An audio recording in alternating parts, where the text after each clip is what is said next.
son importantes, que son la Fiscalía General de Justicia, y que es un caso además que nos ha ocupado la atención desde el 25 de julio, el caso del Mayo Zambada, el capo de capos, el capo más buscado y más poderoso del mundo hasta el 25 de julio pasado. La Fiscalía General de Justicia de Sinaloa difundió la noche de lunes, también ya muy entrada la noche, un video del ataque armado la misma noche del 25 de julio que cobró la vida del diputado electo Héctor Melesio Cuen Ojeda, es rector de la Universidad de Sinaloa.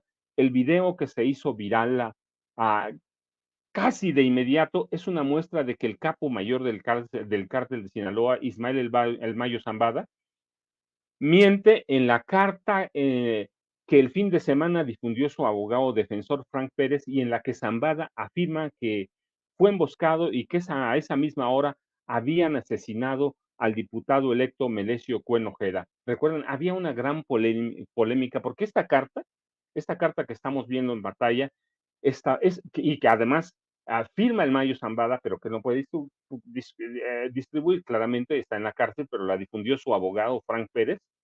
Este, Dice que el diputado electo Melesio Cuen Ojeda fue asesinado en el momento en que él era secuestrado por el chapito Joaquín Guzmán López. El Mayo Zambada aseguró, y eso por eso vale la pena retomar algunos párrafos de esta carta, porque el asesinato del diputado Cuen y el video que se difunden y las versiones del Chapo, del Mayo Zambada chocan, ¿sí? El 10 de agosto, el abogado dio a conocer la supuesta carta en la que su cliente, el Mayo Zambada, aseguró que fue secuestrado en México por el hijo del Chapo Guzmán, Joaquín Guzmán López, quien lo llevó en contra su voluntad a Estados Unidos, y que el diputado Cuen Ojeda había sido asesinado a la misma hora en la que un grupo de sicarios del Chapito Guzmán lo secuestró para entregarlo a las autoridades del Paso, de Estados Unidos en El Paso, Texas. No lo entregaron en El Paso, recuerden, lo entregaron en Nuevo México, en una parte que es fronteriza con El Paso, pero fue Santa Teresa, Nuevo México. La tarde-noche del mismo lunes, la Fiscalía General de Sinaloa informó también que un perito forense había examinado las heridas que ocasionaron la muerte del diputado Cuen Ojeda. Al mismo tiempo, se confirmó que la Fiscalía General de la República ejerció sus facultades de atracción y atrajo el caso del asesinato del diputado Cuen Ojeda. Y la carta, las versiones del Mayo Zambada, su abogado y las de múltiples periodistas de la vieja escuela o de los viejos periódicos son contradictorias porque, por ejemplo, cuando el gobernador sinaloense Rubén Rocha dio a conocer que cuando supuestamente iba a recibir o a encontrarse con el capo de capos, él estaba fuera y se probó que estaba en Los Ángeles, California. Entonces la versión cambió y se difundió la misiva supuestamente escrita por el mismo Mayo Zambada o dictada por el Mayo. La carta alimentó el fuego de la imaginación de los periodistas, quienes al parecer, yo digo, recurrieron a fuentes imaginarias para armar una serie de historias sin sentido sobre el Mayo Zambada, la célula de los Chapitos, del cártel de Sinaloa y el presidente Andrés Manuel López Obrador. Pero tan contundente como irreal, como dije antes, la carta alimentó versiones disparatadas sobre lo que pasa en el caso del Mayo. Pero hagamos un resumen de la carta para saber qué exactamente dijo uh, el Mayo Zambada. Y aquí empiezo la cita de esta carta. Joaquín Guzmán López me pidió que asistiera a una reunión para ayudar a resolver las diferencias entre los líderes políticos de nuestro estado. Yo estaba enterado de una disputa en curso entre Rubén Rocha Moya, gobernador de Sinaloa, y Héctor Melesio Cuen Ojeda, diputado federal electo, alcalde de Culiacán y rector de la Universidad Autónoma de Sinaloa, y que amigo personal, por cierto, de Marco Cortés Mendoza y aliado del dirigente nacional priista, es mío, es una observación, y de Jesús Zambrano, sobre quién debería dirigir esa institución. Me dijeron que además Héctor Cuen y el gobernador Rocha estarían presentes, como Iván Archibaldo Guzmán Salazar. Y yo, mire, aquí me nace la primera pregunta. ¿Qué hace un capo resolviendo problemas de la universidad si históricamente los capos resuelven, si resuelven, o se entrometen en problemas políticos de gubernaturas, de diputaciones, de senadurías, pero nunca se entrometen, nunca históricamente, en cuestiones universitarias. Seguramente eran amigos, sí, absolutamente, no lo dudo, pero era un problema escolar. Si bien una institución de educación superior. Y esos problemas regularmente cuando se hacen muy graves, en esos problemas termina por intervenir el presidente de la República. No importa quién sea, el presidente, regularmente así se hace. Quien interviene es el presidente de la república. Los capos, intervienen en las policías, cuando intervienen en relaciones políticas con la universidad, es muy complicado. Pero bueno, finalmente, el 25 de julio prosiguió la carta, acudí al rancho, y centro de eventos Huerto del Pedregal en las afueras de Culiacán, a donde se realizaría la reunión. Estaba programada para las 11 de la mañana y llegué un poco antes. Vi a un gran número de hombres armados con uniformes militares verdes que supuse eran pistoleros de Joaquín Guzmán y sus hermanos. Me acompañaban 4 miembros del personal de seguridad, de los cuales 2 se quedaron fuera del perímetro. Por favor, aquí nace otro pero. Es el capo más poderoso del mundo. Es el capo que ha evadido por más de 30 años al ejército, a corporaciones de inteligencia y de espionaje de Estados Unidos.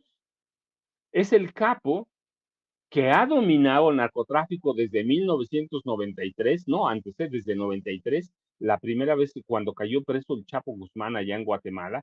Es el capo que tiene un ejército atrás de él e iba nada más con 4 guardaespaldas y 2 se quedaron afuera.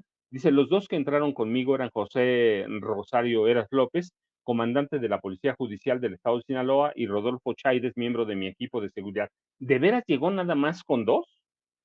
Eso es imposible, de veras. Yo todavía no me lo puedo creer. Y luego déjenme decirle otra cosa. Está tan bien escrita la carta que yo dije, ¿cuándo un capo se ha dedicado a escribir literatura? Nunca. Ya me imagino a Salto de Mata, el Mayo Zambada, porque él mismo decía que andaba a salto de mata, se tomaba tiempo para estudiar, para leer, para escribir. Pero bueno, yo estoy convencido que la carta no la escribió él, que se la escribió a alguien más y que la están escribiendo según vengan los tiempos políticos. Y luego dice el Mayo Zambada, mientras caminaba hacia la zona de reuniones, vi a Héctor Cuen y a uno de sus ayudantes. Los saludé antes de entrar a una sala que tenía una mesa llena de frutas.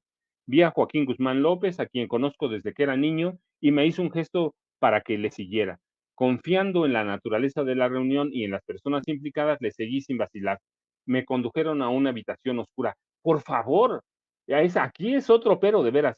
Lo condujeron a una habitación oscura, ¿sí aceptó? Y luego él señala, el Mayo Zambada, en cuanto puse un pie dentro, me tendieron una emboscada. Un grupo de hombres me asaltó, me tiró al piso y me colocó una capucha de color oscuro en la cabeza. Me ataron y esposaron y luego me obligaron a meterme en la caja de una camioneta.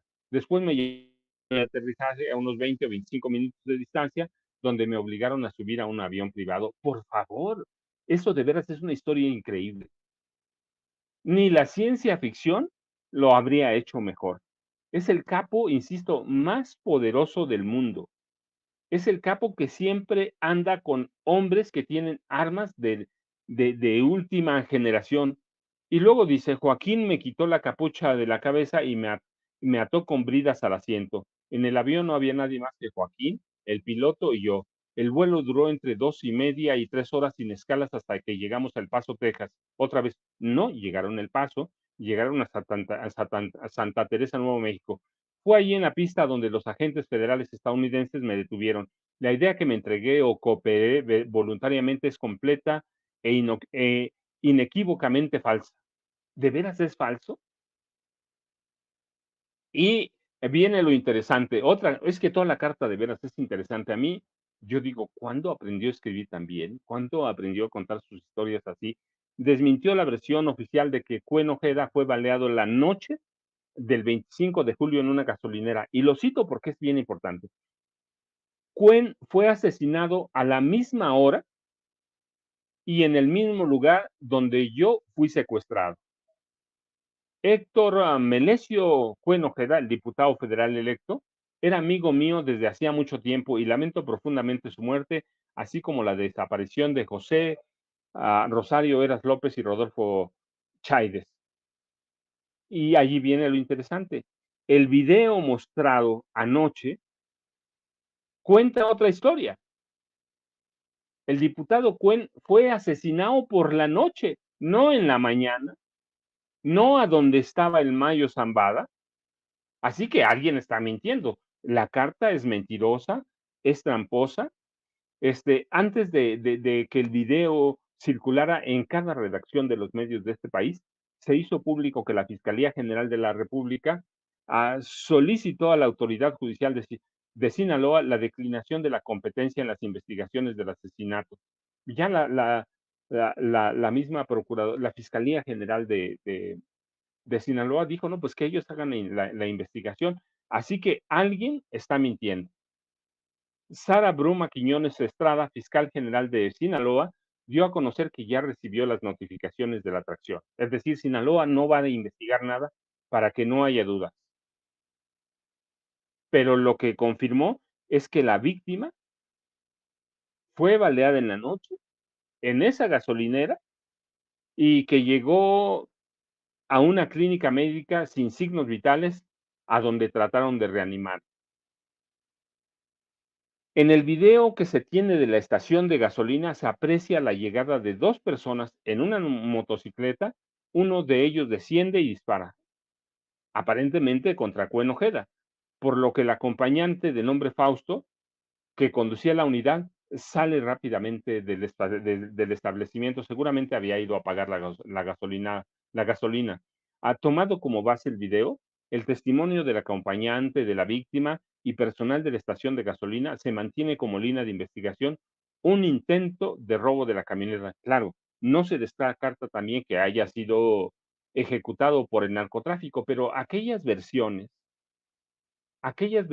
de que fue ejecutado, la versión del Mayo Zambada, de que fue ejecutado la mañana del 25 de julio, se derrumbaron, es decir, el Mayo está haciendo una jugada para qué, pues está marcando seguramente, como dicen, a Mike Vigil, por ejemplo, que fue por mucho tiempo jefe de operaciones internacionales de la DEA, está marcando lo que va a ser su defensa, o como dicen periodistas como Jesús Esquivel, ya está marcando el rumbo que va a tener la defensa, el rumbo que va a marcar hacia sus socios en el cártel de Sinaloa, el rumbo que va a marcar la indagatoria para ellos, pero la realidad es que alguien está mintiendo y que en este caso el Mayo mintió, el abogado del Mayo mintió. ¿A quién le debemos creer en estos dos casos? Yo digo, mire, a ninguno, pero tampoco a ningún periodista, ¿eh? Lo más importante es que vayamos atando punto por punto para saber Estados Unidos, perdón, debemos hacernos algunas preguntas. ¿Por qué Estados Unidos ha sido tan reacio a entregar más información? Yo no dudo, de veras, a estas alturas, que Estados Unidos ya tiene toda la película completa de lo que pasó. Pero tampoco dudo que el presidente Andrés Manuel López Obrador ya sabe lo que pasó. La cuestión con el presidente Andrés Manuel López Obrador es que está dejando que avance el caso. ¿Por qué? Porque él sabe que las mentiras se van a caer, que todas las mentiras llegan a su fin. Así que yo no dudo que Estados Unidos tenga un juego político con la caída del Mayo Zambada, que yo no sabe, de veras, yo digo caída porque no sé si fue una rendición pactada por el mismo Mayo Zambada, una entrega acordada por el mismo cártel de Sinaloa no, o una traición del Chapito Joaquín Guzmán López. La verdad yo no sabría cómo calificarla porque falta mucha información. Todavía, miren, ni siquiera sabemos a dónde está el piloto, quién era el piloto, de dónde salió la aeronave. Yo insisto, seguramente Estados Unidos ya sabe, seguramente el presidente López Obrador ya tiene muchos informes, pero lo he dicho en otras ocasiones, López Obrador es un político muy inteligente, sabe cómo jugar y sabe que no puede escapar de las venganzas de la DEA, del FBI, de la CIA, de todas las corporaciones de Estados Unidos que operaban en México desde 1988, pero sabe cómo mover sus piezas políticas. Yo anoche me hacían una entrevista y les decía, para mí, lo que pasa en el caso del Mayo sí es un mensaje para criminalizar a López Obrador, pero también es un mensaje para Claudia Sheinbaum Pardo sobre cómo se mueven, cómo actúan, no el cártel de Sinaloa, que finalmente son criminales, sino cómo operan las agencias o corporaciones de inteligencia y espionaje de Estados Unidos. Y es un mensaje para Claudia Sheinbaum Pardo. Es eso, otra vez, lo que hay. Estoy haciendo por toda la falta de información que hay en Estados Unidos como en México, es ir atando un poquito de cabo sobre cómo o lo que han hecho. Y yo lo que me preguntaba ayer, mire, desde la mañana aquí en el noticiero, en Sin Censura, yo me preguntaba, ¿cuándo los periodistas aceptamos como voz válida la voz de los narcotraficantes? Cuando yo entrevisto a un capo, lo primero que hago es ir a cruzar toda la información que me da con otras informaciones, con expedientes, con archivos, con el comportamiento mismo del capo, para validar la información. Hoy estamos dando válida la información de un capo sin, sin revisarla, sin cruzarla con otra información, sin confirmarla, sin cruzarla con otras fuentes. Estamos dando como válido como si fuera un gran funcionario, como si no fuera un criminal. Y yo me pregunto, ¿cuándo les dimos a los criminales, los periodistas, esa potestad de que tienen la verdad?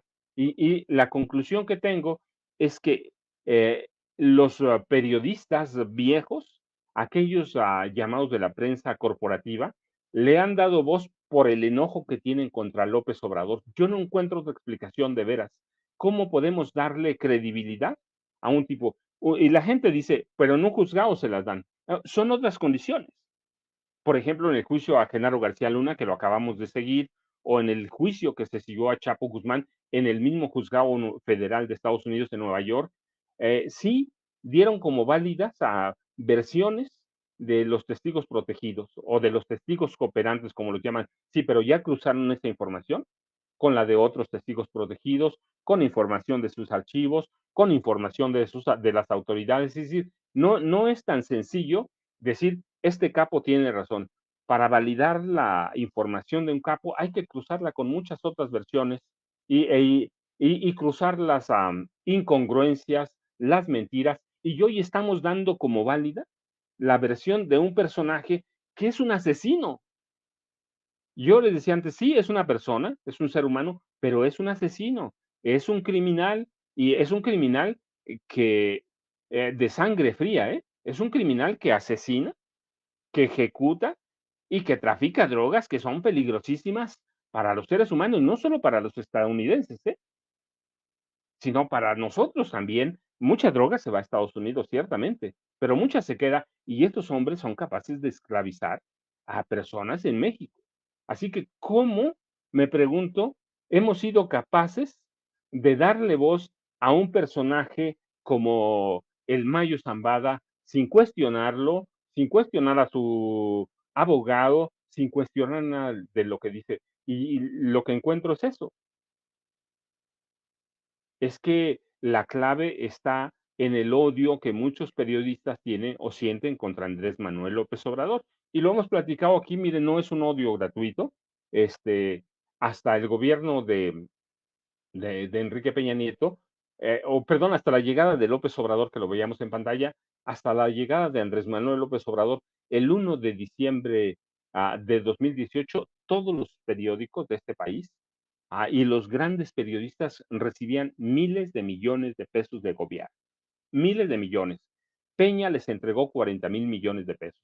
Pero además de los 40,000, hay que decir, eso es lo que entregó la presidencia de la República. Aparte estaban lo que entregaron los secretarios de Estado, lo que entregaron los gobernadores, rectores de universidades. Sí, los periodistas en este país, hasta el gobierno de Enrique Peña Nieto, recibían miles de millones de pesos. Había periodistas que formaron asociaciones de periodistas para recibir esos fondos y luego disfrazaban dando propaganda política como noticia. Así que no le encuentro otra explicación. López Obrador ha cometido errores, sí, los hemos platicado aquí, pero es un hombre que ha sido congruente. Es la primera vez, lo hemos dicho, que un presidente después de Luis Echeverría, los 70, llegó a construir algo en este país. Es un presidente que no le pueden probar que ha robado. Hay corrupción, acabarla es complicadísimo, pero del presidente no. Es un presidente que trabaja todo el día, que vive para el trabajo.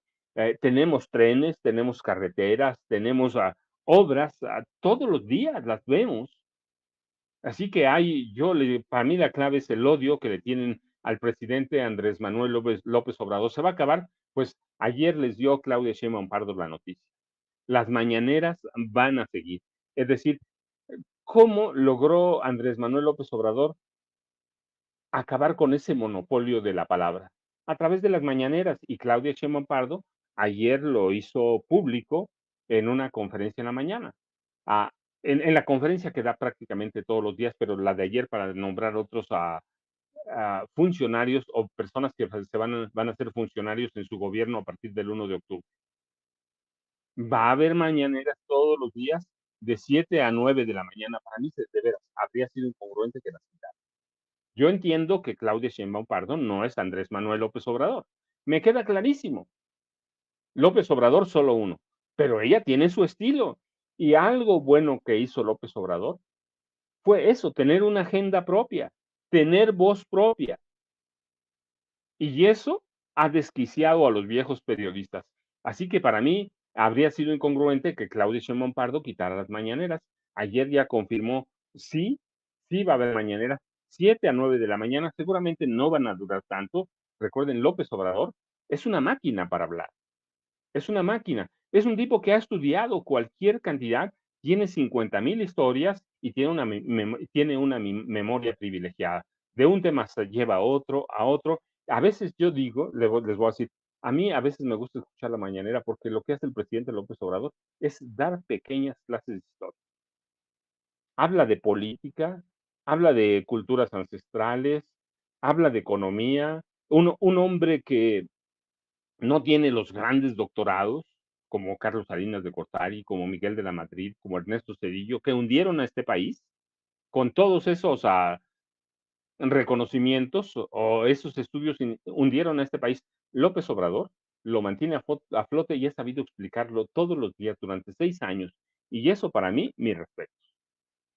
Claudia Sheinbaum Pardo no va a ser igual, no es igual, pero es importante que mantenga su agenda, que se mantenga y que le quite la agenda a los viejos periodistas. ¿Qué hacen los periodistas o los dueños de los periódicos cada noche? Se lo platico porque trabajé con ellos. Trabajé en el Universal, trabajé en Reforma, trabajé, bueno, con Gutiérrez Vivó, que ahora ya no sale, pero la mecánica es la misma. Uno se reúne a las 7, 8 de la noche, hay una junta, define qué noticias quiere que sean o que marquen la agenda del día siguiente. Y así toda la prensa fue por décadas marcando la agenda informativa hasta que llegó López Obrador. Y esa agenda informativa se usaba para sacar dinero, para chantajear, para, para muchas otras, para hacer otros negocios, menos para informar. Así que me parece muy congruente que Claudia Sheinbaum Pardo llegue a mantener la agenda informativa, pero vayamos a otras noticias.